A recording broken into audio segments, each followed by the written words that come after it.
అనగనగా ఒక అందమైన అడవి. అందులో మిక్కీ అనే బుజ్జికోతి ఉండేది. ఒకరోజు అడవిలోకి వచ్చిన మనుషులు ఒక మొబైల్ ఫోన్‌ను అక్కడ వదిలేసి వెళ్ళిపోయారు. అది మిక్కీ కంటపడింది. అబ్బా! ఎంత బావుంది ఈ మ్యాజిక్ స్క్రీన్.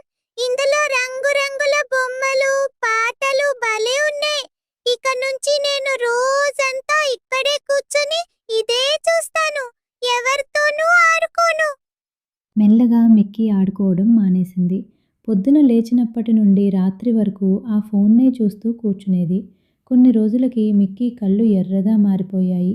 తల విపరీతంగా నొప్పి పెట్టడం మొదలైంది. అమ్మో! నా కళ్ళు మంటలు పుడుతున్నాయి. నాకేం కనిపించడం లేదు. తల కూడా చాలా నొప్పిగా ఉంది. బాబోయ్! ఎవరైనా నన్ను కాపాడండి. మిక్కీ ఏడుపు వినగానే దాని స్నేహితుడు జంబో అనే జిరాఫీ పరుగెత్తుకుంటూ వచ్చింది.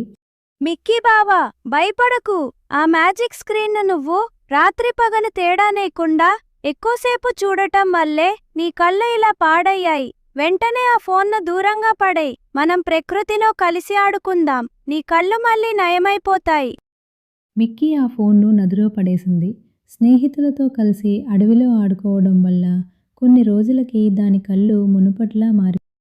ఈ కథ చూశాకైనా మీరంతా ఫోన్ చూడ్డం తగ్గించి మంచి ఆరోగ్యం కోసం రోజూ వ్యాయామం చేస్తూ ఫ్రెండ్స్తో కలిసి మంచి ఆటలు ఆడుకుంటారని ఆశిస్తున్నాం. Hey everyone! Don't forget to like this video, share it with all of your best friends, hit that big subscribe button right now, and drop a comment down below. Let me know what you think of this.